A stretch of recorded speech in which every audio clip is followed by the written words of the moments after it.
الحمد لله وكفى وسلام على عباده الذين اصطفى أما بعد أعوذ بالله من الشيطان الرجيم بسم الله الرحمن الرحيم ألا إن أولياء الله لا خوف عليهم ولا هم يحزنون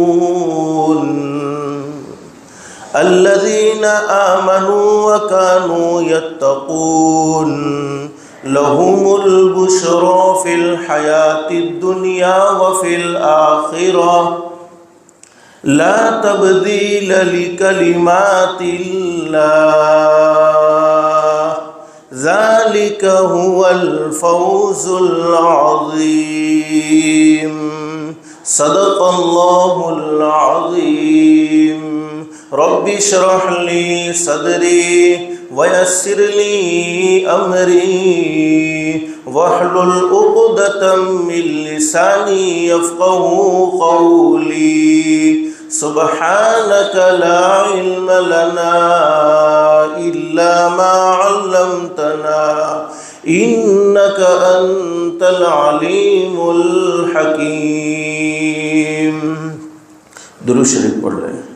اللهم صل على محمد وعلى آل محمد كما صليت على إبراهيم وعلى آل إبراهيم إنك حميد مجيد.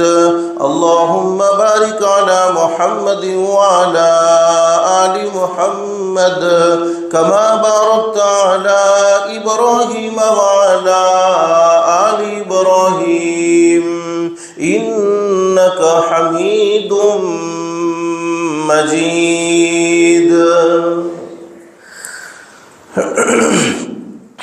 اللہ کا ہم سب پر بہت بڑا احسان اور بہت بڑا کرم ہے کہ اللہ نے ہم سب کو جمعہ کے مبارک دن میں تھوڑی دیر کے لیے اپنے گھر میں یعنی مسجد میں جمع فرمایا. دعا کرو اللہ ہم سب کے جمع ہونے کو قبول فرمائے. اور حدیث شریف میں حضرت اقدس نبی کریم صلی اللہ علیہ وسلم کا سچا ارشاد عالی ہے. جمعہ کے دن ایک گھڑی ایسی ہوتی ہے، اس گھڑی میں کوئی بندہ اپنے پروردگار عالم سے جو بھی سوال کرے اللہ پاک اس کے سوال کو ضرور قبول فرماتے ہیں. اللہ سے دل سے دعا کر لو اللہ تو نے اپنے فضل و کرم سے اپنی رحمت سے ہمیں مسجد میں جمع فرمایا. اللہ کے لیے کوئی مشکل نہیں، اللہ ہم سب کو جنت الفردوس میں بھی جمع فرمائے. میرے بھائیو، اس وقت قرآن کریم کی جن آیات کی آپ کے سامنے تلاوت کی ہے، ان آیات میں اللہ رب العالمین نے اپنے نیک بندوں کی پہچان بتلائی ہے. ایک بات یاد رکھو کہ نبی آدمی اپنی مرضی سے نہیں بنتا، بلکہ جس کو اللہ پاک منتخب فرماتے ہیں وہی نبی بنتا ہے. اور ہم سب کا یہ عقیدہ ہونا چاہیے ہمارے آقا تاجدار مدینہ محمد الرسول اللہ صلی اللہ علیہ وسلم آخری نبی، آپ کے بعد کوئی نبی آنے والا نہیں. آپ کی شریعت قیامت تک کے لیے شریعت ہے، آپ کا پیغام قیامت تک کے لیے پیغام ہے. لیکن ولی آدمی اپنی مرضی سے بنتا ہے، یعنی جتنا اللہ کو راضی کرنے میں، جتنا اللہ کو خوش کرنے میں محنت کرتا چلا جائے گا اللہ پاک اسے ولایت کے مقام تک پہنچاتا چلا جائے گا. اور قرآن کریم میں اللہ رب العالمین فرماتے الا ان اولیاء اللہ، اللہ رب العالمین فرماتے میرے بندو سن لو، اولیاء اللہ، اللہ کے نیک بندے، اللہ کو راضی کرنے والے، اللہ کے احکام کے مطابق زندگی گزارنے والے، اللہ کے نبی حضرت محمد الرسول اللہ صلی اللہ علیہ وسلم کے طریقے کے مطابق زندگی گزارنے والے، لا خوف علیہم ولا هم يحزنون، اللہ فرماتے نہ انہیں دنیا میں کسی چیز کا کوئی خوف ہوتا ہے، نہ دنیا میں کسی چیز کا کوئی غم ہوتا ہے، اور دنیا کی زندگی تو ختم ہونے والی ہے، دنیا کی خوشی کوئی خوشی نہیں، دنیا کا غم کوئی غم نہیں۔ حدیث شریف میں حضرت نبی کریم صلی اللہ علیہ وسلم کے کئی ارشادات بیان فرمائے کہ دنیا کی زندگی تو ختم ہو جائے گی، اصل زندگی آخرت کی زندگی ہے۔ اللہ فرماتے میرے نیک بندوں کو آخرت میں بھی کوئی خوف نہیں، کوئی غم نہیں۔ آگے اللہ قرآن کریم میں پہچان بتلا رہے ہیں، الذین آمنوا وکانوا یتقون۔ ولی بننے کے لیے، اللہ کا نیک بندہ بننے کے لیے ایمان شرط ہے۔ بغیر ایمان کے کتنے بھی نیک اعمال کیے جائے اس کا بدلہ نہیں مل سکتا ہے۔ ہاں دنیا میں مل جائے لیکن آخرت میں بدلہ نہیں مل سکتا ہے۔ اللہ فرماتے الذین آمنوا وکانوا یتقون، اور اللہ سے ڈرنے والے ہوتے ہیں، یعنی ہمیشہ اپنے آپ کو گناہوں سے بچانے والے ہوتے ہیں، ہمیشہ نیکی کرنے والے ہوتے ہیں۔ یہ مہینہ ربیع الثانی کا مہینہ، ہم نے ایک بہت بڑے اللہ کے ولی کا نام سنا ہے، حضرت پیران پیر عالم ربانی شیخ عبد القادر جیلانی رحمۃ اللہ علیہ سید خاندان کے تھے۔ اسی مہینے کی 11ویں تاریخ یا 17ویں تاریخ کو پیران پیر عالم ربانی اس دنیا فانی سے رخصت ہوتے ہیں، پردہ فرماتے ہیں۔ اللہ نے تقوی اور پرہیزگاری میں بڑا اونچا مقام اور مرتبہ دیا تھا، لیکن اس وقت مجھے مختصر سے وقت میں بتلانا یہ ہے، ہر ایک کی یہ تمنا ہوتی ہے میری اولاد میری آنکھوں کی ٹھنڈک بن جائے، میری اولاد قابل بن جائے، دنیا میں میری اولاد میرا نام روشن کر دے، اور مرنے کے بعد بھی میری اولاد کی وجہ سے میرا نام باقی رہے۔ تو میں بتلانا یہ چاہتا ہوں کہ اولاد اللہ کی ولی کب پیدا ہوتی ہے۔ حضرت پیران پیر عالم ربانی محبوب سبحانی شیخ عبد القادر جیلانی رحمۃ اللہ علیہ تو پیدائشی اللہ کے ولی تھے، یعنی دنیا میں آتے ہی وہ اللہ کے ولی تھے، لیکن بتلانا یہ ہے کہ اللہ کے ولی بنے کیسے۔ علماء نے لکھا ہے کہ 15 سال کا ایک جوان ہے جو سمندر کے کنارے پر کئی دنوں سے ہیں اور کھانے پینے کو کچھ ملا نہیں، بھوک کی بڑی شدت ہے، فقر و فاقہ میں زندگی گزر رہی ہے۔ اب سمندر میں پانی بہہ رہا تھا، اور پانی بہتے بہتے ایک سیب، جس کو ہم ایپل بھی کہتے ہیں سفرجن بھی کہتے ہیں، ایک سیب پانی بہتے بہتے آ گیا۔ اب وہ نوجوان تو بڑا اللہ سے ڈرنے والا تھا، بڑا متقی تھا، پرہیزگار تھا، اور اس نوجوان کا نام لکھا ہے موسیٰ۔ بولو کیا نام یاد رکھو؟ موسیٰ۔ لیکن لوگ کہتے تھے ابو صالح، یعنی نیکوں کے ابا۔ اب سوچا کہ اللہ نے میرے لیے روزی کا انتظام کیا ہے، اور بولو روزی دینے والا کون؟ ہم سب کا یہ عقیدہ ہے، لیکن ایمان والا جب کوئی لقمہ کھا لیتا ہے بغیر تحقیق کے دل بے چین ہو جاتا ہے، دل بے قرار ہو جاتا ہے۔ اس لیے جو حرام کھانے والے ہیں ان کے پیٹ میں حلال کبھی ٹکتا نہیں ہے، اور جو حلال کھانے والے ہیں ان کے پیٹ میں حرام کبھی ٹکتا نہیں ہے۔ جس نے جس چیز کا جس کو عادی بنایا ہوا ہوتا ہے، اللہ رب العالمین سے دل سے دعا کر لو اللہ ہم سب کو حلال کھانے والا بنائے۔ اب دل میں یہ جذبہ پیدا ہو گیا کہ میں نے بغیر اجازت کے، کسی کا پتہ نہیں کس کا سیب ہوگا، اور بغیر اجازت کے کھا لیا ہے، معلوم نہیں یہ حرام لقمے کی نحوست کیا ہوگی۔ اور حدیث شریف میں فرمایا نبی کریم صلی اللہ علیہ وسلم نے، حرام کا ایک لقمہ پیٹ میں چلا جائے، علماء جانتے ہیں 40 دن تک کی دعائیں اس کی قبول نہیں ہوتی ہیں، اور 40 دن تک کی اس کی نمازیں بھی قبول نہیں ہوتی ہیں۔ ہم دنیا کی زندگی میں پریشان ہیں، لیکن کبھی سوچا ہے کہ ہمارے پیٹ میں حلال گیا یا حرام گیا؟ بچوں سے بڑی محبت ہے، کبھی سوچا ہے کہ بچوں کو حلال کھلایا یا حرام کھلایا؟ اور میرے پیاروں، معاشرے کا بننا اور بگڑنا یہ کمائی کے حلال اور حرام ہونے پر ہے۔ اگر بچوں کو حلال کھلایا ہے تو بچے فرما بردار ہوں گے، بچے آنکھوں کی ٹھنڈک ہوں گے، اور بچوں کے پیٹ میں حرام کے لقمے ڈالے ہیں تو یہی بچے گھروں سے دھکے مارنے والے ہوں گے، یہی بچے باپ کو گالیاں دینے والے ہوں گے۔ اب جوان کے دل میں، جو نوجوان تھا 14-15 سال کی عمر ہے، اب علماء نے لکھا ہے کہ تحقیق کرنے کے لیے بس اسی راستے پر چلنا شروع کر دیا جہاں سے پانی آ رہا تھا۔ اب پہنچتے پہنچتے ایک باغ نظر آ گیا، اور اس باغ کے مالک کا نام لکھا ہے عبداللہ۔ وہ بھی بڑے نیک تھے، اللہ والے تھے۔ اب جوان نے کہا کہ حضرت معاملہ ایسا ہوا ہے کہ سمندر میں بہتے ہوئے یہ سیب آ رہا تھا اور یہ آپ ہی کا باغ کا گرا ہوا ہے، میں آپ سے معافی مانگنے کے لیے آیا ہوں۔ حالانکہ علماء جانتے ہیں اس میں کوئی مسئلہ بھی نہیں تھا، چونکہ انہوں نے کوئی باغ سے چوری نہیں کی تھی، ان سے معافی مانگنے کی کوئی ضرورت بھی نہیں تھی، اللہ سے معافی مانگتے معاف ہو جاتا۔ وہ تو زمین پر گرا ہوا انہوں نے اٹھایا تھا، ضائع ہونے والا انہوں نے اٹھایا تھا۔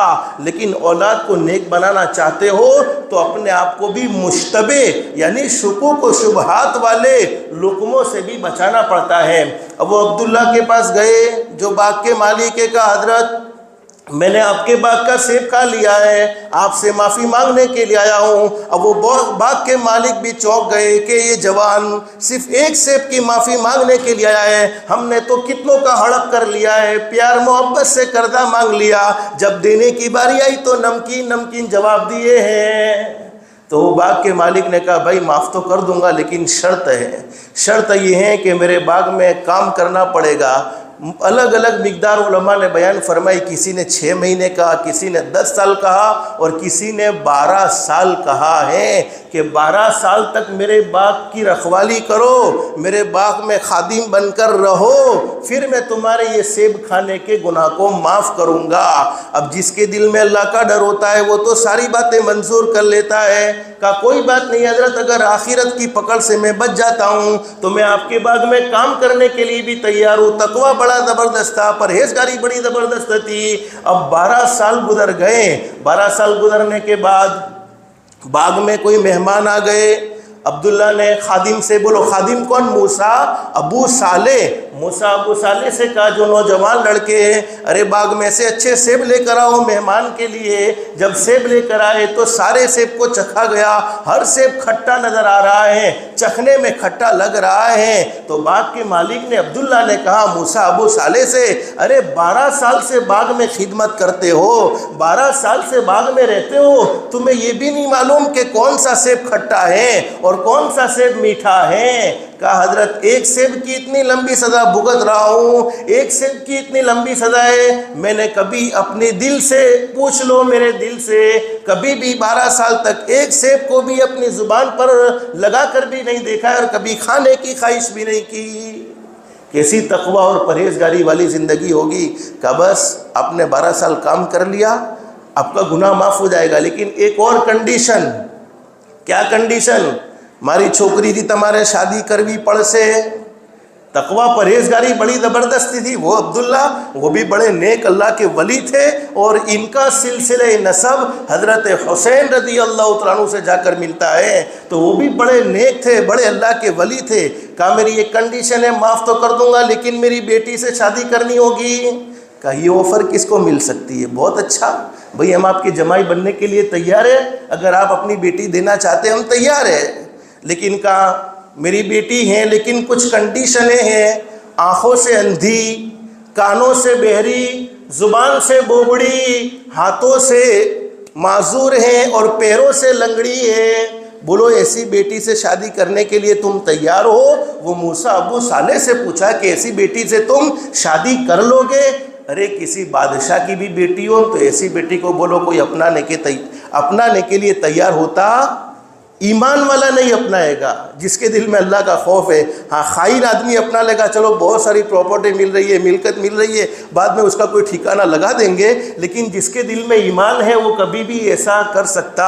بیوی تو زندگی کی ایک ضروریات ہوتی ہے، اب اندھی کو، بہری کو، بوبڑی کو، پیروں سے لنگڑی ہو، ہاتھوں سے معذور ہو، ایسی لڑکی کو لے جا کر کیا کرنا ہے؟ لیکن دل میں اللہ کا خوف تھا، دل میں اللہ کا ڈر تھا کہ حضرت اگر میں آپ کی ایسی بیٹی سے شادی کر لوں تو آپ میرے گناہ کو معاف کر دو گے، اور سوچا کہ دنیا کی زندگی تو چند دنوں کی زندگی ہے، ختم ہو جائے گی، دنیا کی زندگی کی تکلیفیں ہمیشہ ہمیشہ کی تکلیف نہیں ہے بلکہ موت آ گئی، تکلیف ختم ہو گئی۔ تو فرمایا کہ میں ایسی بیٹی سے شادی کرنے کے لیے بھی تیار ہوں۔ میں مختصر کر رہا ہوں، علماء نے لکھا ہے کہ وہی بیٹی کے باپ نے ان کا نکاح پڑھا دیا اور اپنی بیٹی سے ان کا نکاح کر دیا۔ اب ان کو جیلانی کہتے ہیں، علماء جانتے اصل ان کا وطن غیلان ہے، گاف سے گیلان، لیکن عربی میں گاف نہیں آتا، اس لیے عربی میں جیم سے ان کو جیلانی کر دیا گیا، تو وہ جیلانی سے مشہور ہو گئے۔ پیران پیر عالم ربانی محبوب سبحانی شیخ عبد القادر جیلانی رحمۃ اللہ علیہ کا اصل وطن گیلان، گیلان گاف سے فارسی میں، لیکن چونکہ گاف آتا نہیں ہے عربی میں اس لیے جیلان کہا جاتا ہے۔ اب جب رات کو اپنے کمرے میں موسیٰ ابو صالح جانے لگے تو جب کمرے میں انٹر ہوئے تو دیکھا کہ وہ حور کے مانند بہت خوبصورت لڑکی بیٹھی ہوئی ہے، جو آنکھوں سے بھی صحیح سالم ہے، اس کے پیر بھی صحیح سالم ہے، کان بھی بالکل کام کرنے والے ہیں، زبان سے بھی وہ بول رہی ہے۔ واپس کمرے سے باہر نکل گئے کہ میں کسی غیر عورت کے پاس تو نہیں آ گیا، اور فوراً حضرت عبداللہ جو اب تو ان کے سسر ہو گئے، عبداللہ سمعی سے کہا کہ میں تو کسی اور لڑکی کے پاس چلا گیا ہوں، یہ وہ لڑکی نہیں ہے جس لڑکی کی تم نے کیفیت کو بیان کیا۔ کہا نہیں، یہ وہی بیٹی ہے۔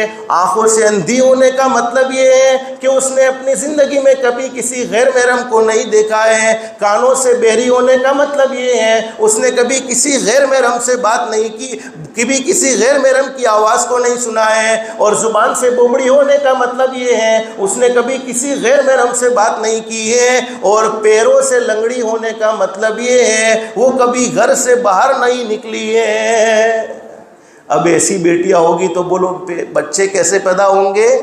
ولی پیدا ہوں گے۔ اور آج ہمارا معاشرہ، ہمارا سماج 3 દિવસ થઈ ગયા છે તારી شادی کرے، ہجی سدھی تو મને فلم જોવા પણ નથી લઈ ગયો۔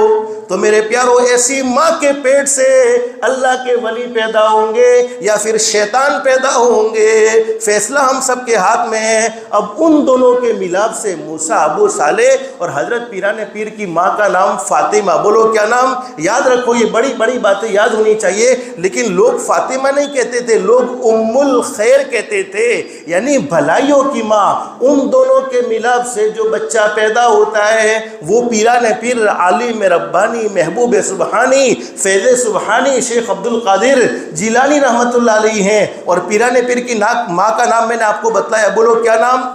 بولو فاطمہ۔ لیکن لوگ کیا کہتے تھے؟ ام الخیر، بھلائیوں کی ماں۔ پیران پیر کی ماں فرماتی ہے میرے پیٹ میں حمل رہا، میرے پیٹ میں بچہ رہا، میں نے 9 مہینے اپنے پیٹ میں بچے کو رکھا ہے۔ پیران پیر کی ماں فرماتی ہے یہاں مجھے آسمان پر رمضان کا چاند نظر آیا، زمین پر عبد القادر نظر آ گئے۔ یعنی پیران پیر کی ولادت رمضان کی چاندوی رات کو ہوئی ہے۔ اور پیران پیر کی ماں فرماتی ہے میرا بیٹا عبد القادر ایسا پیارا بیٹا تھا، میں سحری سے لے کر افطار تک دودھ پلاؤں تو میرا بیٹا دودھ نہ پیے، اور افطار سے لے کر سحری تک دودھ پلاؤں تو میرا بیٹا دودھ پیے۔ پیران پیر کی ماں فرماتی ہے یہ میرا پیارا بیٹا امت محمدیہ کا ایسا پہلا شخص تھا جس نے پیدا ہوتے ہی پورے رمضان کے روزے رکھ لیے۔ تو یہ کیفیتیں کب ہو سکتی ہیں؟ جب ماں باپ کی زندگی درست ہوتی ہے۔ اب پیران پیر کی عمر ہوئی 4 سال، بولو کتنی عمر؟ 4 سال۔ باپ کا انتقال ہو گیا، پیران پیر یتیم ہو گئے، اب صرف مائی ہے۔ اور علماء نے لکھا ہے کہ ماں گھر میں سلائی کا کام کرتی ہے اور اپنے بچے کی پرورش کرتی ہے، اپنے بچے کو پال رہی ہے۔ 4 سال کی عمر ہو گئی۔ 4 سال کی عمر میں مولانا کے پاس وہ پیران پیر کو ماں لے کر آئی ہے۔ اس زمانے میں گیلان میں، جیلان میں مکتب چل رہا تھا۔ مولانا کے سامنے وہ عورت فاطمہ جس کو کہتے ہیں ام الخیر، پردے میں آ کر کہتی ہے مولانا یہ میرا بیٹا یتیم ہے، باپ کا سایہ سر سے اٹھ چکا ہے، میرا بیٹے کا کوئی سہارا نہیں ہے، میں اکیلے ہی ہوں میرے بیٹے کے لیے، مولانا میرے بیٹے کو قرآن پڑھا لو، میرے بیٹے کو حافظ بنا دو، میرے بیٹے کو دین کی تعلیم سے واقف کر دو، اگر میرا بیٹا کوئی غلطی کرے تو آپ سزا دینا چاہے دے سکتے ہیں، لیکن میرے بیٹے کو مدرسے سے نکال مت دینا، میرے بیٹے کو مدرسے سے روانہ مت کر دینا۔ اب 4 سال کی عمر، بولو کون؟ پیران پیر عالم ربانی محبوب سبحانی شیخ عبد القادر جیلانی رحمۃ اللہ علیہ مدرسے میں آئے ہیں۔ مولانا نے سارے بچے بیٹھے ہوئے تھے، عبد القادر جیلانی کو بھی بٹھا دیا۔ اب مولانا سارے بچوں کو پڑھا رہے ہیں۔ اب باری آئی پیران پیر عالم ربانی محبوب سبحانی شیخ عبد القادر جیلانی رحمۃ اللہ علیہ کی۔ مولانا نے کہا بیٹا پڑھو، فرمایا اعوذ باللہ من الشیطان الرجیم۔ پیران پیر نے آگے پڑھنا شروع کر دیا، بسم اللہ الرحمن الرحیم، اور پڑھتے گئے یہاں تک کہ پہلا پارا، دوسرا پارا اور تیسرا آدھا پارا پوری سورہ بقرہ بغیر دیکھے سنا دی۔ بولو یہ میں اپنی مرضی سے نہیں کہتا، علماء بیٹھے ہیں، تاریخ کے اوراق بھرے پڑے ہیں، ہسٹری ہم پڑھیں گے، ہمارے پاس سیریلیں دیکھنے کا وقت ہے، ہمارے پاس ارطغرل غازی دیکھنے کا وقت ہے، ہمارے پاس نہ جانے اور زندگیوں کو تباہ و برباد کر دینے والی چیزوں کو دیکھنے کا وقت ہے۔ نہیں ہے تو نبی کریم صلی اللہ علیہ وسلم کی مبارک زندگی پڑھنے کا وقت ہے، نہیں ہے تو صحابہ کی زندگی پڑھنے کے لیے وقت نہیں ہے تو اولیاء کرام کی زندگی پڑھنے کا وقت نہیں ہے۔ اب 4 سال کی عمر میں پوری سورہ بقرہ بغیر دیکھے سنا دی۔ مولانا کا بیٹا بس میں تجھے نہیں پڑھا سکتا، تجھے تیری ماں ہی پڑھائے گی، میں تجھے نہیں پڑھا سکتا، تجھے تیری ماں ہی پڑھائے گی، جا تو اپنی ماں کے پاس چلا جا۔ چنانچہ پیران پیر عالم ربانی محبوب سبحانی شیخ عبد القادر جیلانی رحمۃ اللہ علیہ اپنے گھر پر واپس آ گئے۔ گھر پر واپس آئے، ماں گھر میں سلائی کا کام کر رہی تھی۔ کہا بیٹا ابھی تو مدرسے کی چھٹی کا وقت بھی نہیں ہے اور تم کیسے وقت سے پہلے مدرسے سے واپس آ گئے ہو؟ اس زمانے کی ماؤں کی وہ فکر ہوتی تھی، آج اسکول کا بڑا فکر رہتا ہے، ٹیوشن کا بڑا فکر رہتا ہے، مدرسے میں آوے نہ آوے کسی کو کوئی پرواہ نہیں ہے، اس لیے کہ ہم قرآن کریم کی تعلیم کو اپنی ضرورت سمجھتے نہیں ہیں، کامیابی سمجھتے نہیں ہیں، جس کے نتیجے میں دنیا کی زندگی بھی ہماری ذلت اور رسوائی میں گزر رہی ہے، اور اللہ حفاظت فرمائے آخرت کی ذلت سے اللہ ہم سب کو بچا لے۔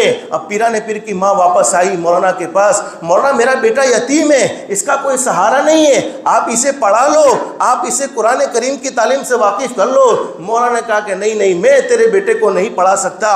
پھر مولانا نے پیران پیر عالم ربانی شیخ عبد القادر جیلانی رحمۃ اللہ علیہ سے پوچھا کہ بیٹا تو نے پوری سورہ بقرہ 4 سال کی عمر میں، بولو ہمارے بچے 4 سال کی عمر میں کچھ جانتے ہیں؟ ارے الف با بھی صحیح پڑھنا نہیں جانتے ہیں، 4 سال کی عمر میں پوری سورہ بقرہ کیسے یاد ہو گئی؟ کہا کہ حضرت، استاد سے کہا کہ حضرت جب میری ماں کھلاتی تھی تو سورہ بقرہ پڑھتی تھی، پلاتی تھی تو میری ماں کی زبان پر سورہ بقرہ، سلاتی تھی میری ماں کی زبان پر سورہ بقرہ، یہاں تک کہ وہ ماں کہتی ہیں میرے پیٹ میں حمل میں تھا اس وقت بھی میں سورہ بقرہ پڑھا کرتی تھی۔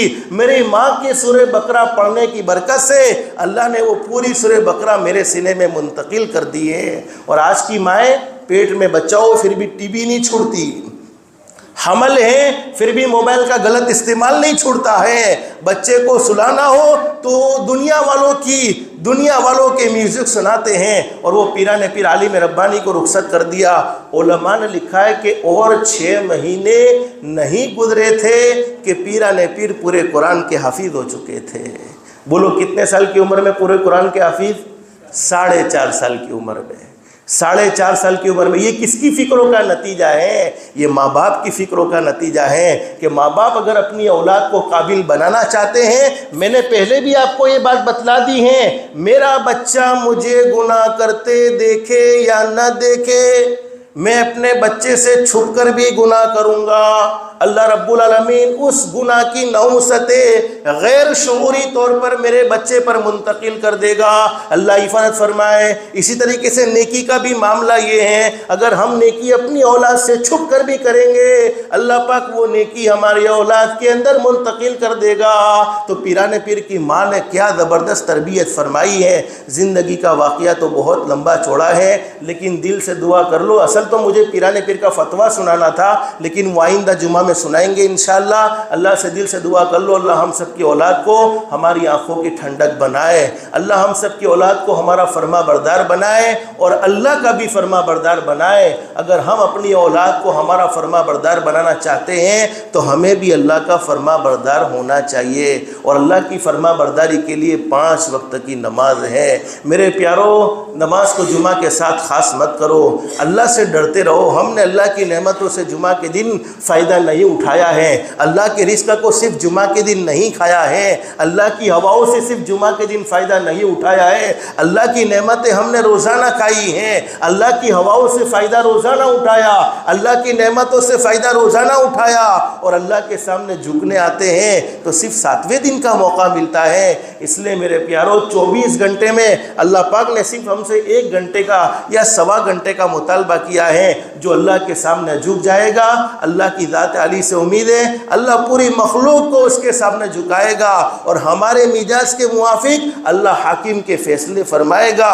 اور جو اللہ کے سامنے نہیں جھکتا ہے اسے پوری مخلوق کے سامنے جھکنا پڑتا ہے۔ تو بولو کس کے سامنے جھکیں گے؟ انشاءاللہ اللہ کے سامنے جھکیں گے انشاءاللہ۔ اللہ سے دل سے دعا کر لو، اللہ ہم سب کی اولاد کو اللہ کا بھی فرما بردار بنائے، ہماری آنکھوں کی ٹھنڈک بھی بنائے، اللہ ہم سب کو 5 وقت کی نماز کا اہتمام کی بھی توفیق نصیب فرمائے، دنیا بھی بہتر سے بہتر بنائے، آخرت بھی بہتر سے بہتر بنائے۔ اللہ ہم سب کو اللہ کے احکام کے مطابق حضرت نبی کریم صلی اللہ علیہ وسلم کے طریقے کے مطابق زندگی گزارنے کی توفیق و سعادت نصیب فرمائے۔ اللہ پاک ہم سب کو کہنے سننے سے زیادہ اخلاص، استخلاص اور استقامت کے ساتھ عمل کی توفیق نصیب فرمائے۔ آمین یا رب العالمین۔ وآخر دعوانا ان الحمدللہ رب العالمین۔ جن کی سنت باقی سنتیں پڑھ لے، جو سنتوں سے فارغ ہو گئے دعاؤں میں، درود شریف میں اور استغفار میں لگ جائے۔ استغفر اللہ الذی لا الہ